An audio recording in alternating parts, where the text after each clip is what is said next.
Seja bem-vindo ao Seminário de Teologia e Vida Cristã Palavra da Vida. Você está em mais um curso de teologia cuja proposta é fazer alargar o seu conhecimento na área teológica, um curso descomplicado, contextualizado, provocativo, reflexivo e que faça sentido para a nossa vida cotidiana, porque entendemos que não só a construção conceitual da teologia, respeitando as correntes da teologia construída nesses quase 2000 anos, mas isso só não é suficiente. Nós pretendemos que a partir do entendimento bíblico, dos conceitos esclarecidos, nós possamos reproduzir isso em uma espiritualidade no nosso cotidiano e nas relações. Seja bem-vindo a mais uma aula do curso de teologia do Seminário de Teologia Palavra da Vida. Então vamos dar continuidade, né? Eu vou dar uma breve recapitulada, tá? Da aula passada, só para a gente fazer esse link, né? Daquilo que nós falamos a respeito de Salomão. Então a gente vai dar continuidade sobre a vida de Salomão, esse importantíssimo rei na história dos hebreus, né? Dos judeus, tá? Então a gente vai dar uma breve recapitulada aqui, até mesmo para vocês de repente anotarem novamente aí, se não anotaram, a divisão, né, que eu propus para que a gente estudasse então esse primeiro e segundo livro dos reis, tá? Aliás, aqui, né, primeira divisão, um reino destituído, que foi a aula passada, do capítulo 1 ao capítulo 11, primeiro reis, capítulo 1 ao 11, então um reino destituído, nós falamos do finalzinho da vida de Davi, né, e o início aí do reinado de Salomão.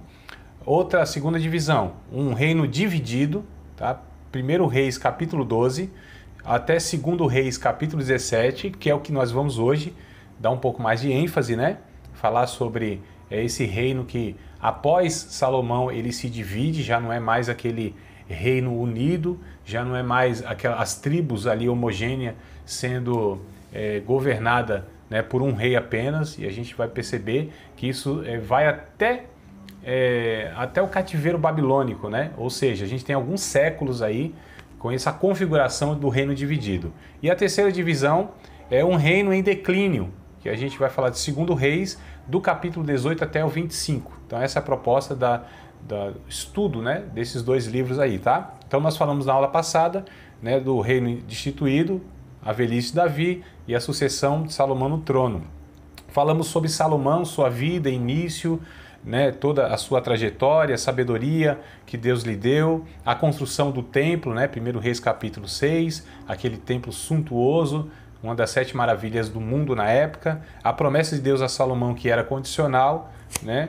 E aí nos tempos de Davi e Salomão, que somam 80 anos, 40 anos Davi reina sobre todo Israel, e 40 anos Salomão reina. Então são dois períodos de 40 anos. Nesse período Israel tem assim um território 10 vezes maior do que na época de Saul, por exemplo, né? Então a expansão do reino, o crescimento, né, o território de Israel, e ele vai conquistando terra, sendo respeitado entre as nações, como nós falamos, né? Só que a gente enfatizou também que Salomão, ele, embora seja a era de ouro que a gente fala aí desse período, mas Salomão, ele pecou, ele errou em não obedecer a Deus e se desviou de fato no sentido de que cometeu muitos erros, muitos pecados, né? E a gente percebe que, embora ele tendo uma grande sabedoria, escreveu lá seus 1005 cânticos, né? Milhares de provérbios, mas não foi suficiente para que ele pudesse governar o povo de Deus, que foi o pedido que ele fez inicial lá naquele sonho que ele teve, né? E Deus aparece através então do sonho para lhe conceder a sabedoria, mas ele não permaneceu. Então aí a gente extraiu a lição de que a sabedoria não é suficiente, nada é suficiente, nada é garantido, né, na vida de ninguém. Então nós temos essa necessidade de dependermos de Deus todos os dias da nossa vida, para todas as ocasiões, sejam elas pequenas, aparentemente pequenas e simples da vida, das mais complexas e difíceis. Então nós dependemos de Deus o tempo todo o tempo, para tudo na vida, né? Quando o homem, quando a mulher, quando o discípulo de Cristo, ele perde aí essa noção de que nós somos dependentes de Deus, que nós precisamos desesperadamente do sustento de Deus, da graça de Deus, né, da vida que emana de Deus, nas decisões da vida, buscarmos a orientação de Deus, seja pela sua palavra, por meio da oração, enfim, que a gente sempre esteja nesse pensamento de que, de fato, eu não banco a minha vida, eu não banco a história da minha vida, eu não me sustento, eu não sou autossuficiente. É por isso que nós aceitamos a Jesus, amados, porque nós reconhecemos que a gente não dava conta da vida. Porque se a gente tivesse assim, a ideia de que não, eu dou conta da minha vida, então eu não preciso do Evangelho, não preciso de Deus, né? A gente banca a vida, mas os discípulos de Cristo são aqueles de fato que reconheceram. Jesus disse em Mateus capítulo número 5, me parece que é verso 3 ou 4, se vocês puderem me ajudar aí para confirmar, Jesus disse assim, bem-aventurados pobres de espírito, né? Porque deles é o reino de Deus, é o reino dos céus. Então, pobre de espírito é de fato esse que reconhece que é falido espiritualmente, tá? Não tem nada a ver com pobre economicamente falando, financeiramente falando, né? Monetariamente falando. Então, pobre de espírito aí, né? De fato, essa ideia de que é falido espiritualmente. É 3 ou 4, né? Do Evangelho de Mateus, capítulo 5, verso 3, André. 3, tá bom. Então, verso 3, obrigado, Ana. Verso 3, bem-aventurado, felizes são aqueles que reconhecem, nós poderíamos compreender a fala de Jesus dessa forma, né? Felizes são aqueles que reconhecem que faliram espiritualmente. Olha que coisa interessante. Martinho Lutero, o grande reformador, ele diz que nós somos como mendigos, né? Vivendo das migalhas de Deus, mas não no sentido de mendigar alguma coisa de Deus, mas dessa dependência, dessa necessidade de que Deus nos sustente na vida, na história, enfim. E é interessante que Salomão parece que ele perde, né, essa perspectiva pelo fato, amados, de a gente tem esse risco muito grande de se basear, né, nas nossas conquistas, nas vitórias que nós obtivemos na vida cristã, inclusive na vida, por aquilo que nós realizamos. Então, a nossa sabedoria pode nos trair, a nossa inteligência pode se voltar contra nós. Tem um Provérbios, olha só, o próprio Salomão escreve, né? Lá pelos capítulos 3, deve ser verso 5 de Provérbios, capítulo 3, verso 5, alguma coisa assim. Não te apoies, não te estribes no teu próprio entendimento. Olha que coisa interessante, né? E olha como é perigoso. O próprio Salomão escreve, mas ele tem dificuldade de viver ou de permanecer vivendo nisso. Olha como é desesperador a condição humana, amados, de sempre precisar recorrer, né, está aos pés da cruz, né, aos pés de Cristo, sempre nessa dependência, né, desesperadora, no sentido, não que a gente é desesperado, não, mas nós temos a segurança em Cristo, mas a partir do momento que nós temos essa vida prática de dependência de Deus, então nós vencemos, né, as dificuldades na nossa vida que humanamente seria impossível, porque nós recorremos à graça de Deus. E é muito perigoso para nós que vamos adquirindo, seja o conhecimento, seja experiências com Deus, tempo de evangelho, né? A gente vai galgando, a gente vai acumulando, né, vitórias na vida cristã, na vida no âmbito pessoal, enfim.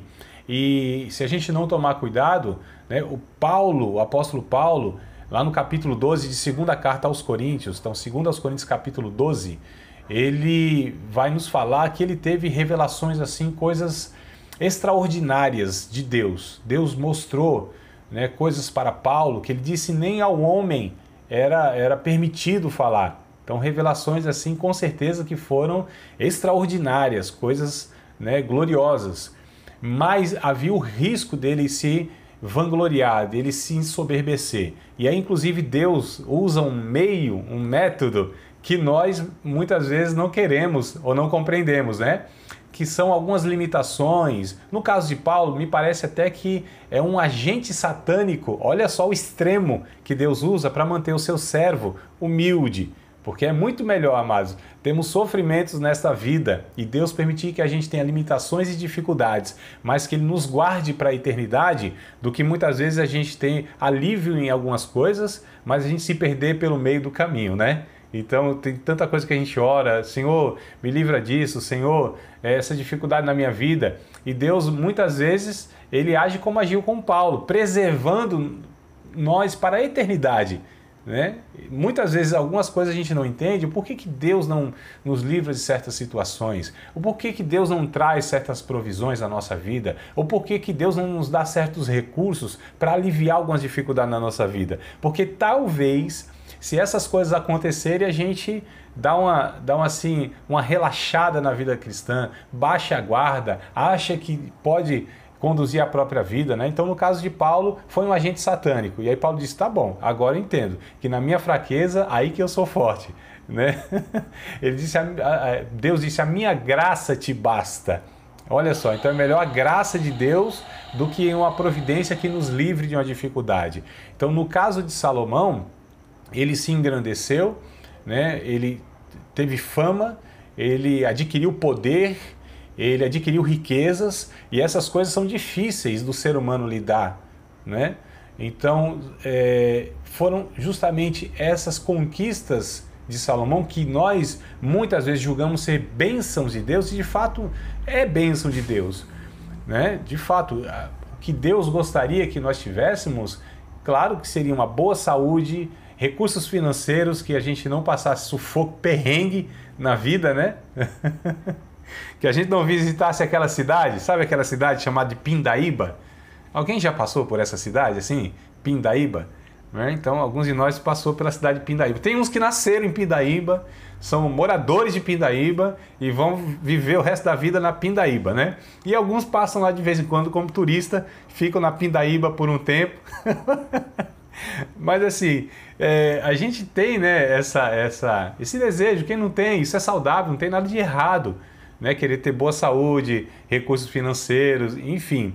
Mas e eu não estou dizendo que todas as vezes que nós não temos essas coisas, que é ação direta de Deus, não é isso que eu estou dizendo. Eu estou dizendo que Deus, Ele muitas vezes nos priva de algumas coisas porque Ele tem uma perspectiva eterna, o projeto de Deus vai para além dessa vida. E a gente percebe que essas coisas, né, elas muitas vezes fizeram com que algumas pessoas se perdessem no meio do caminho. É fato, amados, que quando nós estamos em limitações, nos deparamos com as nossas limitações, quando a gente percebe as dificuldades da vida e a gente não consegue fazer nada humanamente, a gente recorre mais a Deus, né? A gente reconhece que a gente precisa de Deus. Então a gente tende a ter uma vida mais piedosa, ser mais humildes um pouco, né? Então a gente é burilado, a gente é trabalhado, a gente é forjado por Deus mediante o sofrimento. O sofrimento é um dos veículos mais eficazes para nos levar à presença de Deus humildes, né? Piedosos, né? E temos essa vida porque a gente percebe ali que de fato a gente é insuficiente, né? E quando muitas vezes a gente tem uma regalia na vida, parece que a nossa tendência é essa de... Não precisava ser assim, mas infelizmente parece que a gente não sabe lidar com essas questões. E Salomão, ele tropeçou então em tudo isso. E a gente percebe que, apesar dele ter todos os recursos, sabedoria, todos os recursos que Deus lhe deu, a paz, como um rei, né? Ele teve isso. Para um rei era fundamental para governar uma nação, que houvesse paz com os povos em redor. Para que Davi foi uma loucura. Davi era guerreando toda hora, né? Todo momento, e defendendo o povo, aquela loucura toda. E agora Salomão ele desfruta de um tempo que na verdade foi resultado do que seu pai Davi fez. E ele desfruta desse tempo de paz. E olha que coisa interessante. Ele não governa nem a sua própria vida e, consequentemente, muito menos o povo de Deus, né? Então aqui a gente começa, a partir de Salomão, perceber que o reino ele foi se declinando espiritualmente, porque Salomão, como nós falamos na aula passada, e aqui já, né, iniciando propriamente a aula, deu uma introdução um pouco longa, mas já iniciando nossa aula, Salomão a gente percebe que, apesar do início muito bom, muito abençoado, sabedoria de Deus, Deus prosperando ele, dando paz, né, no reino, mas ele começa agora então a fazer muitas alianças políticas, né? Nessas alianças políticas, como era comum naquele tempo, por exemplo, um rei fazia aliança política com outro rei e ele casava com a filha, né, com a princesa, ou melhor, com a filha do rei. E ele foi então fazendo essas alianças políticas e adquirindo muitas mulheres pagãs, que elas adoravam lá os seus deuses, tinham suas crenças. E Deus tinha proibido lá em Deuteronômio capítulo 17, que nós lemos, né? Para que ele não pudesse multiplicar riquezas, fazer o povo voltar ao Egito e nem ter muitas mulheres, porque elas perverteriam o seu coração. E de fato, isso foi acontecendo. Deus tinha alertado, né, há séculos e séculos atrás que isso iria acontecer se houvesse esse comportamento de um suposto rei que Israel tivesse, e teve mesmo. Enfim, Deus, ele é sábio, ele é soberano. As leis de Deus, elas antecedem, elas precedem. As leis de Deus, elas são advertências que nos alertam para que a gente não erre. Então a gente não precisa errar para aprender, como é um ditado que a gente tem, né? Então é errando que se aprende. Não, é melhor aprender para não errar. Eu acho bem melhor. Esse ditado eu acho que é mais sábio, né? E ainda mais aprender com os erros dos outros, né? Para não errarmos. Então é muito bom a gente observar os personagens bíblicos, inclusive pessoas em nosso redor, né? Os erros dessas pessoas. Então é válido quando a gente olha e observa a vida de uma pessoa, os seus erros, para que a gente não cometa. Não para a gente criticar, falar mal. Aí é prejudicial, aí não é postura do servo de Deus, da serva de Deus, né? Olhar a vida das pessoas nesse sentido de observar os erros e criticá-las e achar que nós somos melhores, mas observar esses exemplos que nós temos em nosso redor para que a gente não precise passar por aquilo, né? Sentir na pele e pecar para que a gente aprenda a partir do erro. É melhor a gente observar e aprender para não errar. E é por isso que a gente tem essas histórias aqui. Elas nos trazem assim, nossa, mas muitas, centenas de lições, esses homens e mulheres de Deus que erraram. E o registro está aqui justamente para isso. Paulo vai dizer isso em Romanos capítulo 15, versículo de número 4. As coisas que dantes foram escritas para o nosso ensino, para que pela paciência das Escrituras nós tenhamos esperança. 1 aos Coríntios capítulo de número 10, Paulo também vai falar. Tudo que aconteceu no deserto, ali com Moisés, isso deve nos servir como ensino, para que a gente não erre, não peque como eles fizeram, né? Então, a Bíblia, essas histórias, elas são assim, tão atuais, no sentido que mostram um comportamento que é meu, que é de vocês, que é de todos nós. Estamos falando de seres humanos. Ah, Salomão, quem era Salomão? Um pecador, né?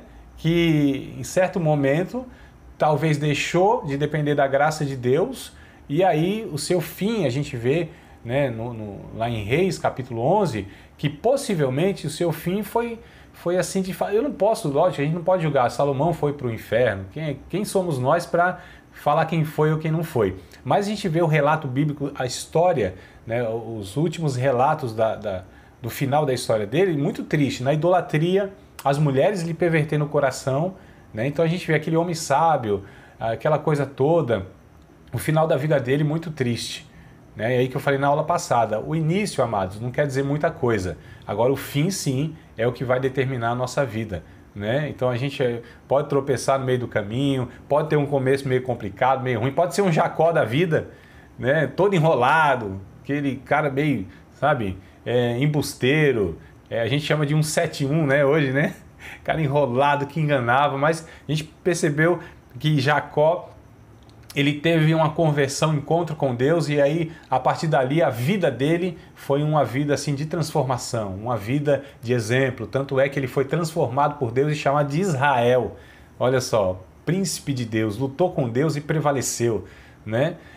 A partir dele, inclusive, é onde vai derivar o nome da nação de Israel, as 12 tribos.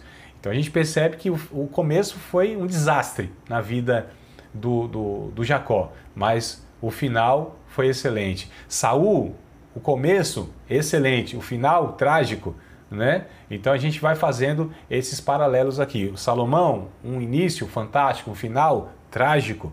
Então a gente percebe que a gente precisa observar essas questões. E aí Salomão então morre. Na morte de Salomão, né, a gente vai já para a terceira divisão do livro, aqui que é o reino dividido. Até Salomão o reino era unido, a nação era homogênea, as 12 tribos eram governadas por um só rei, né? Mas aqui começa então, de 1 Reis capítulo 12, até o capítulo 11, acaba a história de Salomão. Então a gente percebe ele na idolatria, aquela coisa toda, né? E aí a gente deduz, deve com certeza ter acabado a sua vida, então, envolvido na idolatria. Tá certo? Então a gente vê um final trágico. E 1 Reis capítulo 12 até o 2 Reis capítulo 17, nós vamos falar então do reino dividido. Então, até então, o reino era unido, e aí começa então, após a morte de Salomão, houve uma reivindicação do povo para aliviar a carga tributária que sugava os pais de família, dificultando o seu sustento. Salomão, Deus lhe deu riqueza, fato, Deus que lhe deu riqueza, só que ele multiplicou essas riquezas demasiadamente e injustamente, porque como que ele multiplicou essas riquezas? Já era rico, mas como eu disse, né, a riqueza ninguém sabe lidar, nunca é suficiente, né, amados? Um homem na história recente chamado Rockefeller, fizeram entrevista com ele, e ele era na época um Bill Gates da vida, era o cara mais rico do mundo, e aí acho que era petróleo, né? O negócio dele. E perguntaram assim, senhor Rockefeller, quanto é o bastante? Né? Porque ele era o homem mais rico, né? Mas quanto era o bastante de riqueza? Ele falou assim, um pouco mais. Então sempre vai ser um pouco mais, né, irmão? Eu duvido um rico falar assim, não quero ganhar mais dinheiro. Tá bom aqui, tá estacionado. Não é assim. Eu quero ver um crente, por exemplo, falar assim, não, Jesus, para com esse negócio de bênção que eu estou muito abençoado. Dá a minha benção para outro, né? É muita benção, Jesus. Eu não vou nem orar, não, Senhor. Não tem, né, irmão? A gente é um sanguessuga existencial, né? Nós somos aqueles que nunca se contentam. É por isso que a Bíblia nos alerta, Antigo e Novo Testamento, para a gente se contentar, né, com as coisas, a gente dar graças e entender que a vida não consiste nessas coisas, né? É muito bom e, nossa, quem não quer ter conforto, segurança financeira, etc e tal, mas a gente precisa ter muito cuidado, como eu disse no começo da aula aqui. E aí Salomão, ele multiplica muito. Como que ele multiplica essas riquezas? Colocando impostos muito pesado na vida da nação em si. Ele estabeleceu que 4 meses os pais de família deveriam trabalhar, inclusive na construção do templo. Foram acho que 7 anos para construir aquele templo. O templo grandão lá, né? O suntuoso e tal. Ele levou, me parece que 14 anos para construir o seu palácio. Então, olha só. Mas isso com mão de obra voluntária. Quer dizer, voluntária não, era imposta, né? Não chegava a ser uma escravidão. Mas assim, ele estabeleceu por lei que os pais de família teriam que trabalhar lá 4 meses, sem voltar para casa, amados. Então, olha só. Como que esses homens iam trabalhar para dar sustento para sua família? E ele impõe sobre Israel impostos muito altos, que sugava, né? Parece até que alguém no Brasil aprendeu com Salomão, né? Impostos que sugam nosso trabalho, nosso dinheiro, né, amados? Então esse Estado aí, tá vendo? Nem monarquia, nem democracia, são os homens pecadores, né? Que usam todos esses meios para estar sugando do povo, né? Para o seu próprio proveito. Então Salomão fez isso. E aí os pais de família, eles ficaram assim muito prejudicados, né? O rei vivia suntuosamente, mas a nação muito empobrecida, né? A semelhança de Cuba, por exemplo, é assim. E os países que têm esse regime totalitário, né? Não, a democracia pela corrupção, pelos tributos muito pesados, né, por outras vias, mas esses países, por exemplo, onde tem esses ditadores, aí eles vivem suntuosamente, o povo na pobreza, o exemplo, como eu disse, Cuba, Venezuela, e a gente poderia falar outros mais aí, tá bom? Coreia do Norte, por exemplo, e tal, que a gente vê na TV tudo muito bonitinho, né? Mas quando se conhece mesmo, entra no país, vê a realidade, não é bem assim não, amados. E aí a gente percebe que quando morre Salomão, o povo vai reivindicar, né? E há uma revolta, porque o filho de Salomão, chamado Roboão, eu anotei aqui, ó, o filho e sucessor de Salomão, não deu ouvidos aos conselhos dos anciãos e seguiu os conselhos dos seus jovens amigos, dando assim uma revolta e uma divisão da nação, surgindo então um reino dividido e conhecido como Reino do Norte, com sede em Samaria e liderado por Jeroboão, e o Reino do Sul, com sede em Jerusalém, liderado por Roboão. Ou seja, o filho de Salomão, que era o sucessor, ele reina e ele vai pedir conselho, né? E pede conselho para os anciãos, os homens experientes.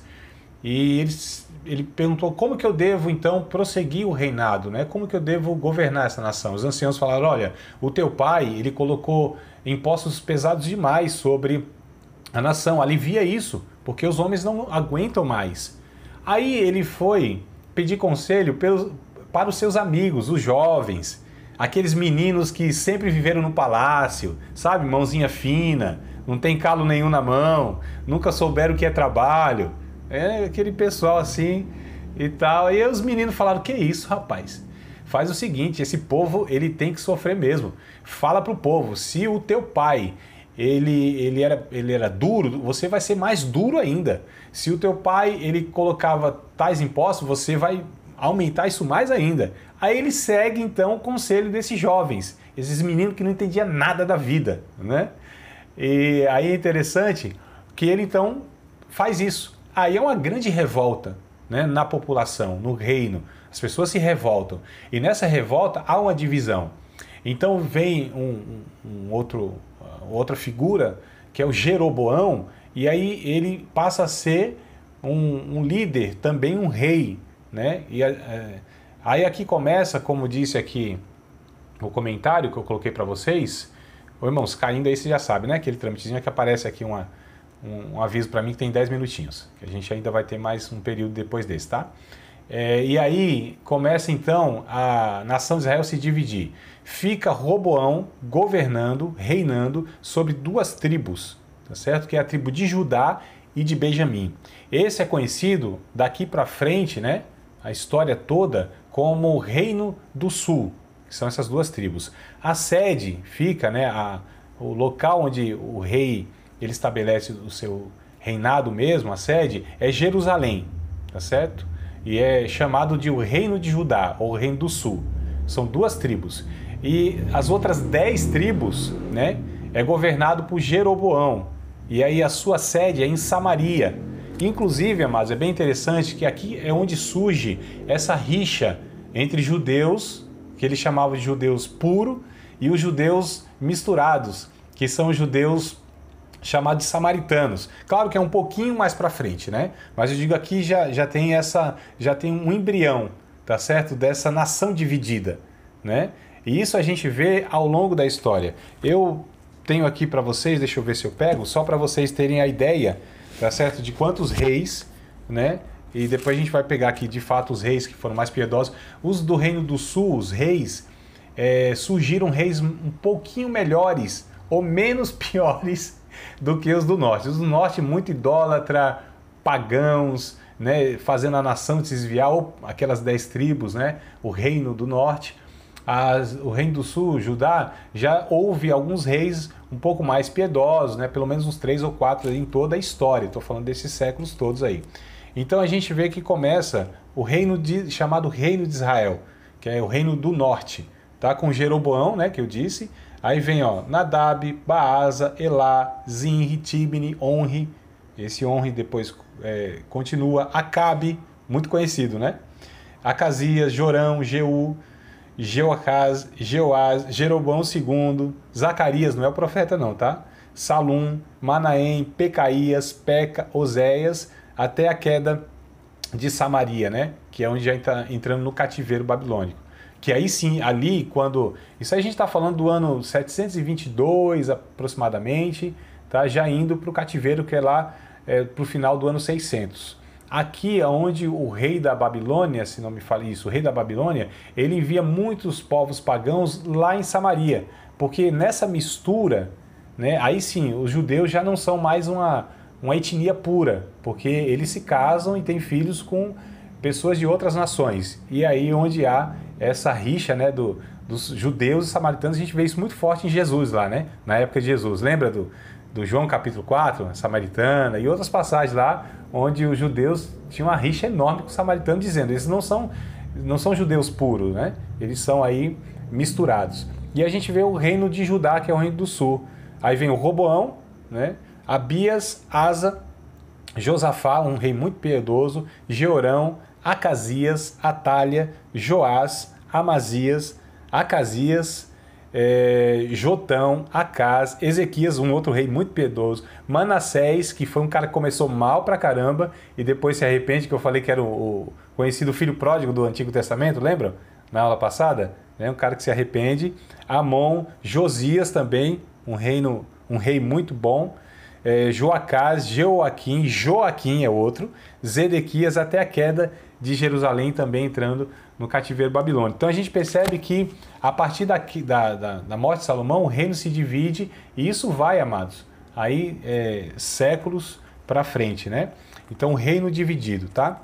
É onde a gente começa a entender essa história de Israel, que ela agora tem essa bifurcação, né? Essa divisão agora, um para o lado para o outro.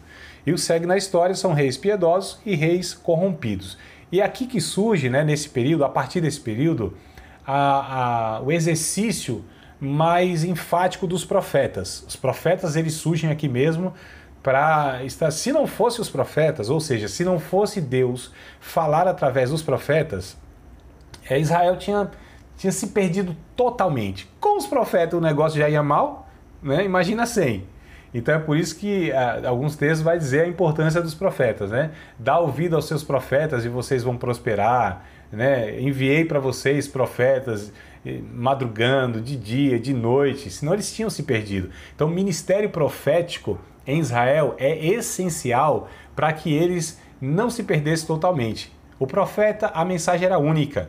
Vocês estão perdidos, vocês são pecadores que estão deixando ou deixaram Deus, e vocês têm que se arrepender e voltar, ou então Deus vai pesar a mão sobre vocês. Basicamente o profeta, ele tinha essa mensagem. E o profeta de hoje não é muito diferente não, viu, irmão? O profeta é aquele pregador, né, duro. É por isso que cada um tem seu ofício, né?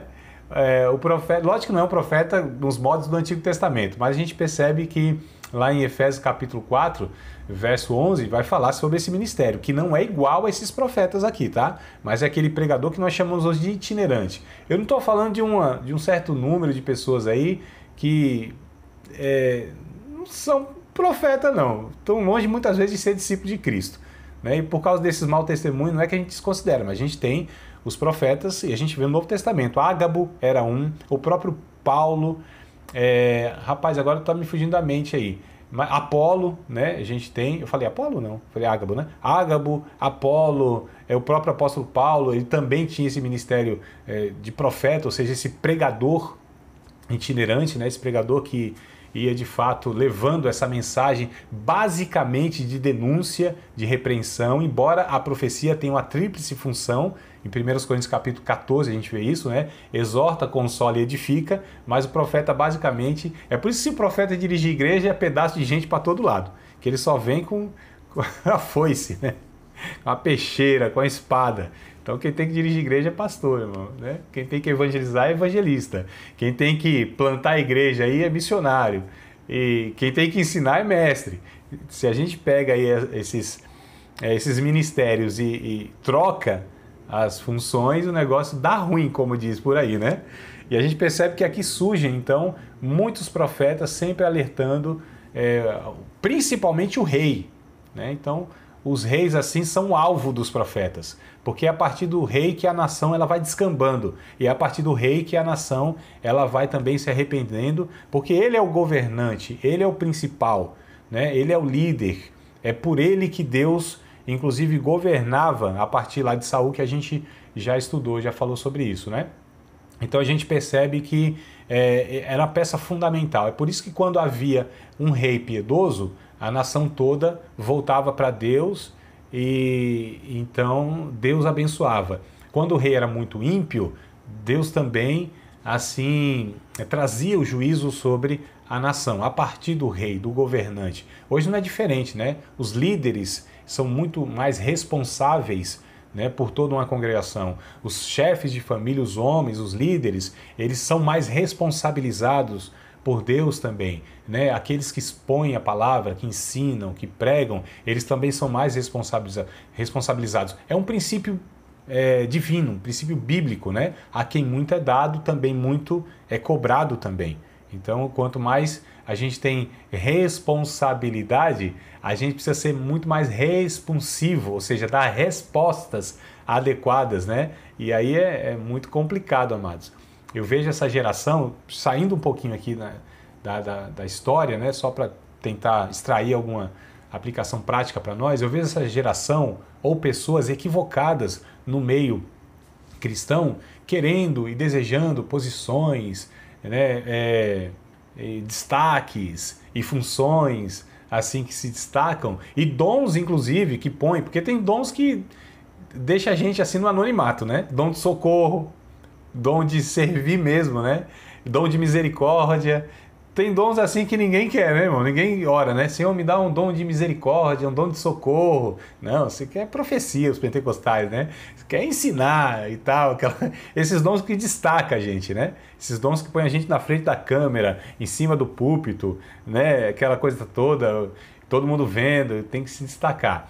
Então, isso traz muito mais responsabilidades, isso traz muito mais peso. Os cargos trazem cargas, né, muito pesadas para nós, irmãos. Então, as pessoas elas não têm noção do que é desejar e pedir essas coisas, né? É excelente a obra. Paulo disse, quem deseja o episcopado, excelente obra deseja. Porém, aí vem uma lista assim, ó, que quando a gente começa a ler, a gente fala, ih, Jesus, dá não.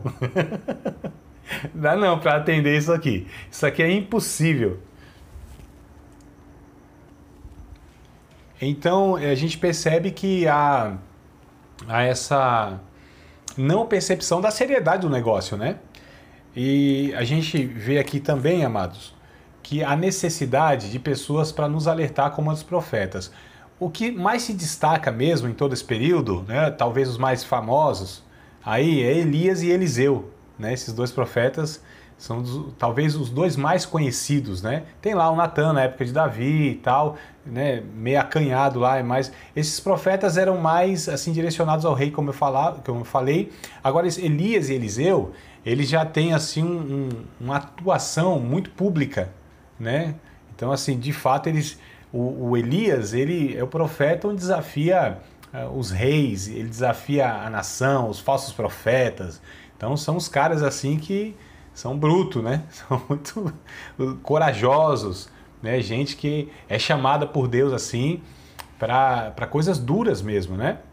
Mas a gente percebe também que eles são homens frágeis. A gente vê Elias, por exemplo. O próprio Tiago, no Novo Testamento, vai dizer para nós, Elias é um homem sujeito às mesmas paixões do que nós, né? Mas ele foi usado por Deus de uma maneira extraordinária. E a gente já vai percebendo essa lição na história bíblica, que Deus usa esses homens de uma maneira muito enfática, muito poderosa, né, na expressão, mas esses homens também eles dependem de Deus. Então esse tempo aqui, esse é o reino dividido, tá bom? E aí o segundo Reis, capítulo 18 até o capítulo 25, a gente vai falar do reino em declínio, tá? O reino do sul, Judá, né? Tem dois importantes reis, e aqui eu quero já destacar alguns poucos reis logo. Vocês viram que tem algumas dezenas de reis, né? Não dá pra gente falar da vida de cada um, a trajetória, o que fez ou deixou de fazer. Eu só selecionei alguns reis aqui, né? Inclusive os reis de fato que têm lições excelentes que a gente extrai para a nossa vida. Os ruins a gente já sabe lá e não dá tempo, como eu disse. Então eu escolhi aqui alguns reis que para nós é exemplo, né? Só para a gente entender a contribuição. Então, o rei do sul, como eu disse, Judá, é onde houve mais reis, né? Que levaram o povo ao arrependimento, se arrependendo, enfim. Então, tem dois reis importantes, o Ezequias e o Josias, tá? O Josafá também, mas eu quero destacar aqui o Ezequias e o Josias. Principalmente Josias, eu separei aqui um texto, né? Se vocês puderem abrir aí também, tem um versículo muito interessante, que é 2 Reis, capítulo 23. Se vocês quiserem abrir para a gente ler juntos. Então, 2 Reis, capítulo 23. Josias, ele fez uma chamada reforma na nação de Israel. Para mim, a principal que houve em todo esse período, em todos esses séculos aí. Por quê? Porque ele retoma aquilo que era essencial no povo de Israel, né? As festas, principalmente a Páscoa. A Páscoa era um marco, né? A Páscoa nasce lá onde nasce a nação de Israel, saindo do Egito, lá em Êxodo, capítulo de número 12. Né? Essa Páscoa que vai simbolizar o próprio Cristo, o próprio Cordeiro de Deus, né? Sendo oferecido para libertar aí o ser humano da escravidão do pecado. Então a Páscoa era fundamental e a nação de Israel ela foi abandonando tudo isso aí, né? Isso, fazendo um paralelo com a gente tem marcos e a gente tem eventos importantíssimos nas nossas convivências de comunidade que elas de fato são essenciais. Então a Páscoa a gente tem hoje algo que é semelhante, que tem aí um simbolismo, um significado bem parecido, que é a ceia, né? E a ceia é o único culto chamado de memorativo, o único culto que foi ordenado por Jesus. O resto é tudo criação nossa. Boa ou ruim, não é isso que eu estou falando, mas né, o que Jesus, assim, de fato, ele estabeleceu, ele deu ordem para que nós tivéssemos um culto. Esse culto é chamado de ceia, onde a gente tem, né, o privilégio de recordar o sacrifício de Cristo. A gente chama de culto memorial. Né? Está lá em 1 Coríntios capítulo 11, onde Paulo ele traz lá, diz, olha, Jesus diz, quando vocês comer esse pão, tomar esse cálice, fazer isso em memória do Senhor. Então, o culto de ceia é fundamental para que a gente sempre possa estar olhando para trás, porque a gente tem essa tendência de esquecer e se desviar, amados. Né? Esses marcos, eles são importantíssimos. Oi, irmã Carla, voltou, coisa boa. Ainda bem que conseguiu voltar aí. A gente estava aqui na intercessão para você voltasse. Coisa boa. Então, vamos lá. Então a ceia, por exemplo, é um culto fundamental para nós, né? Porque ali é onde a igreja primitiva fazia isso semanalmente, todo domingo fazia isso. Tem igreja que faz uma vez no ano, a maioria das nossas faz uma vez no mês, né? Então não há a ordem da periodicidade, de quando em quando deve fazer. Por mim, se todo culto fosse ceia, seria muito bom, né? Que a gente se esquece muito rápido do que Jesus fez por nós.